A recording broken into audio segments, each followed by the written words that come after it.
आजच्या व्हिडिओमध्ये मी तुम्हाला अशा एका गोष्टीबद्दल सांगणार आहे, जी गोष्ट आयुर्वेदामध्ये हजारो वर्षांच्या पूर्वी सांगितले, पण त्याची खरी गरज तर आपल्याला आजच्या काळामध्ये आहे. आणि त्याच्यासाठी जर तुम्ही तुमची फक्त 5 ते 10 मिनिटं दिलीत, तर दवाखान्यात न जाता आणि महागडी औषधं न घेता सुद्धा तुम्हाला अनेक आरोग्यदायी फायदे ह्याच्यातून मिळू शकतात. आणि सर्वात महत्त्वाचं म्हणजे आपल्यापैकी प्रत्येकजण तो कुठल्याही वयोगटातला असला तरी सुद्धा ही गोष्ट अगदी सहज करू सुद्धा शकतो.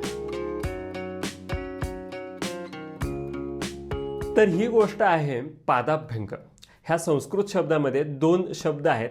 पाद म्हणजेच पाय आणि अभ्यंग म्हणजे मालिश करणं. थोडक्यात पायाला मालिश करणं तेलाचं किंवा तुपाचं, ह्याला आपण पादाभ्यंग असं म्हणतो.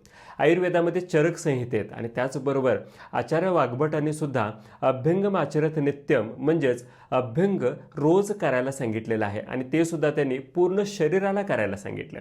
पण जर समजा तुम्हाला वेळेअभावी पूर्ण शरीराला असं मालिश करता येणं रोजच्या रोज शक्य नसेल, तर निदान त्यांनी शरीरामध्ये अशा 3 जागा सांगितलेत, ज्या 3 जागांना जर तुम्ही रोज तेल लावलं तर तुम्हाला त्याचे जास्त फायदे मिळू शकतात. आणि म्हणून त्यांनी शिर श्रवण पादेषु विशेषण शिलियत म्हणजेच शिर प्रदेश म्हणजेच डोक्याला, श्रवण म्हणजे कानाला आणि पायाच्या तळव्याला अशा 3 ठिकाणी रोज तेल लावायला पाहिजे असा सल्ला दिलेला आहे.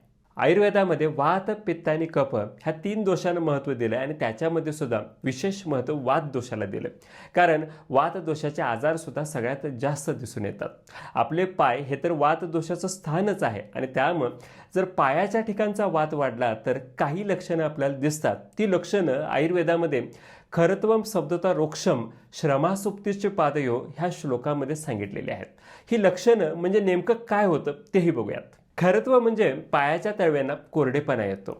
स्तब्धत्व म्हणजे पायाच्या ठिकाणी जे छोटे स्नायू आणि सांधे असतात ते आखडतात आणि त्यामुळं सहजपणे पायाची हालचाल करणं कठीण होतं. त्यानंतर रुक्षता दिसते, म्हणजेच पायाच्या तळव्यांना भेगा पडतात आणि त्वचासुद्धा कोरडी पडते. त्यानंतरचं 4थं लक्षण वात वाढल्यावरती दिसतं, ते म्हणजेच श्रम म्हणजेच पायांना थकवा येतो. ज्यांचं काम बराच वेळ उभा राहून किंवा चालण्याचं असतं किंवा ज्यांना बराच वेळ ड्रायव्हिंग करावं लागतं त्यांच्यामध्ये पायामध्ये थकवासुद्धा जाणवतो. आणि शेवटचं लक्षण दिसतं ते म्हणजेच सुप्ती, म्हणजेच पायांच्या नसांचे जर काही आजार असतील तर आपल्याला पायाला स्पर्श संवेदना व्यवस्थित जाणवत नाहीत आणि पाय बधीर झाल्यासारखे वाटतात. ह्यालाच आपण न्यूरोपॅथी असं सुद्धा म्हणतो. विशेषतः पादाभ्यंगासाठी तुम्ही तेल किंवा तुपाचा सुद्धा वापर करू शकता. आता जर समजा एखाद्याला वाताची तक्रार आहे किंवा पावसाळ्याचे थंडीचे दिवस आहेत, तर अशा वेळेला तेलाचं मसाज करणं जास्त चांगलं राहतं. मग यामध्ये तीळ तेल, मोहरी तेल किंवा काही मेडिकेटेड ऑइल म्हणजेच सहचर्यी तेल, बाला तेल यांचा सुद्धा तुम्ही वापर करू शकता. पण काही वेळेला उन्हाळ्याचे दिवस असतात किंवा पायाच्या तळव्यांची आग होत असते, तर अशा वेळेला गाईच्या तुपाचं मालिश जास्त फायदेशीर राहतं. इथं खूपच त्रास असेल तर तुम्ही मेडिकेटेड घी म्हणजेच शतोदोत घृताचा सुद्धा वापर करू शकता. आणि जर तुम्हाला तेलाचाच मसाज करायचा असेल तर चंदनमाला लाक्षदी तेल किंवा क्षीरबाला तेल सुद्धा पायाच्या तळव्याची आग कमी करण्यासाठी फायद्याचं ठरतं. पादाभ्यंग करण्याची कृती अतिशय सोपी आहे. ह्याच्यासाठी तुम्ही तेल किंवा तुपाचा हातानं पायाला मसाज करू शकता. तुमच्याकडे जर कास्याची वाटी असेल तर ती वापरू शकता किंवा अनेक ठिकाणी आजकाल कास्य थाळी यंत्रसुद्धा उपलब्ध असतं, त्याचासुद्धा फायदा तुम्ही करून घेऊ शकता. फक्त 5 ते 10 मिनटं तरी निदान तेल तूप लावल्यानंतर थांबा, म्हणजेच ते तेल किंवा तूप तुमच्या पायाच्या तळव्यामध्ये मोरायला थोडा वेळ तुम्हाला मिळेल. आणि ह्यानंतर लगेचच पाय न पुसता तुम्ही जर पादस्नान किंवा फूटबाथ घेतला तर त्याचा जास्त फायदा तुम्हाला मिळू शकतो. आता पादस्नान, फूटबाथ कशा पद्धतीने करायचा, त्याच्यासाठी पाणी कसं वापरायचं, त्या पाण्यामध्ये कोणत्या गोष्टी ॲड केल्यानंतर त्याचा जास्त चांगला फायदा आपल्याला मिळू शकतो, ह्या सगळ्या गोष्टी ह्या नंतरच्याच व्हिडिओमध्ये मी तुम्हाला सांगणार आहे.